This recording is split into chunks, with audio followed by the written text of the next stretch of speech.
All right. So now I'm going to start creating my 3D objects based on sketches. You could make these within the sketch that you imported the image to. I think I'm going to do it in a separate sketch just to kind of keep my parts separate from that imported image. So I'm going to create a new sketch. I'm going to put it in the front plane. And now I'm going to start making my objects. I think I'm going to start with all the hearts, get those sort of out of the way. I probably won't do all of them here in the demo, but just to kind of show you what I would do here. So because it's a child's drawing, it's a little bit, it's not any like nice perfect shapes. This can be very different than the nice sketches you did before. So I might be using either this arc, I've got that. A really popular one is this spline tool. Use the spline tool. I'm going to start here. And you sort of just lay out points along the way to create your object. And if you misclick any of these, you can always move them around a little bit. Oops, that's going to be kind of a point. That might be a good place to stop on that one then. Okay, so I've got that one there. And let me grab the spline tool again, and we'll go this way.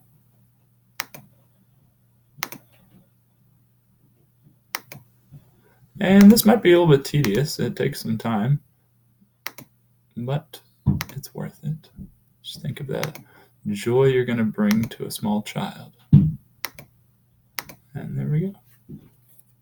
There we are. We're probably not going to place measurements and dimensions specific enough to sort of make these black. They'll stay blue because it would take a lot of dimensions to put all these little points in very specific spots. Okay. So I've got that. I kind of, you can do what you'd like to do on these, how much detail you want to put into them. I mean, for this one, I would definitely still do the eyes and the mouth. I kind of like how the drawing came all the way down here, so I'm probably going to try to recreate that on mine as well. But like I said, maybe start simple and add more details later. I'm going to go ahead and work on those circles. Let's see here. They're kind of ovals. They're kind of circles. I wonder if I can do an ellipse. And that might do well enough. There we go. That's pretty close. That ellipse tool worked. Now I got to do the side-to-side ellipse. There we go. That looks good. I'm going to make these perfect circles. I know his drawing's not perfect circles, but it's pretty close. Or perfect ovals. That's pretty close, wouldn't you say?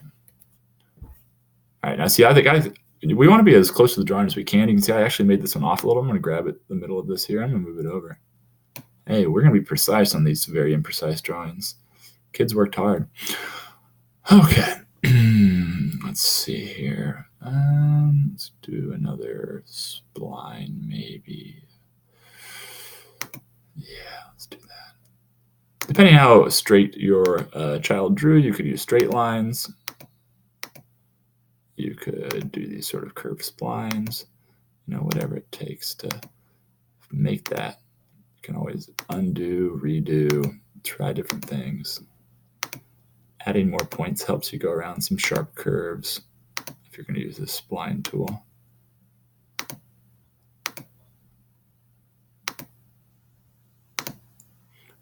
Oop. Is that the limit? How far your spline can go? Is that stop there? Let me try this again. You know what? I'm just going to start a new one. Over to here.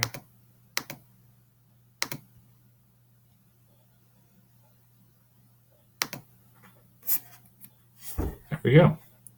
Not bad. Does a pretty good job. Oh, looks like these ones are a little bit high. Let me move them up. I'm pressing escape to deselect the tool first. Escape. I don't want to be making any more new splines. I'm just going to move these around. Like I said, these might be imprecise drawings done by children, but we are CAD professionals, so we are going to as closely simulate them as possible. There we go. This one's off a little bit here. There, like that. This one in a little bit. It's looking pretty good. Maybe in a little bit here. I don't know. That's pretty good. That's pretty good. All right, so I got that. And I got my eyes. Let's go with that for now. Okay, so I've got my sketch.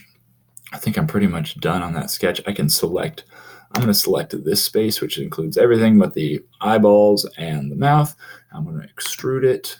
And this is where we got to decide how thick this is going to be. I mean, your child's drawing is 2D, so it's pretty much impossible to figure out exactly how deep it's going to be.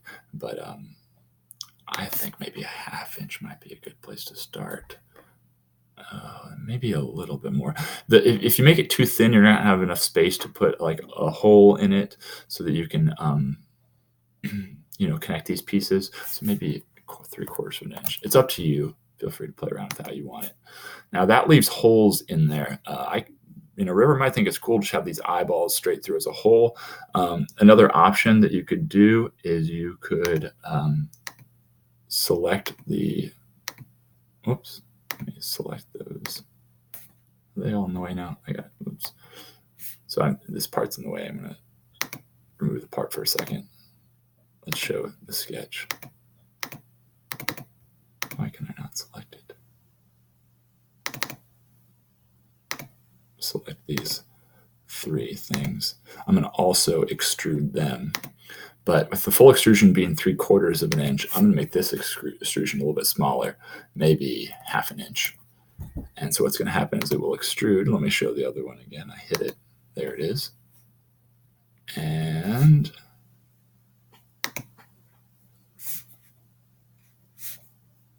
it's actually not all the way in there. I'm going to extrude it more than 1/2 inch. Let's make it 0.7. There we go. So it's going to look like just this little bit of indentation there. All right. So that's really how we're going to make these parts. You can do them sort of one at a time. If you ever want to see what it would look like without the kid's sketch behind you, you can go and hide that sketch. You can see it looks a lot like the head of River's sketch. All right. That's it.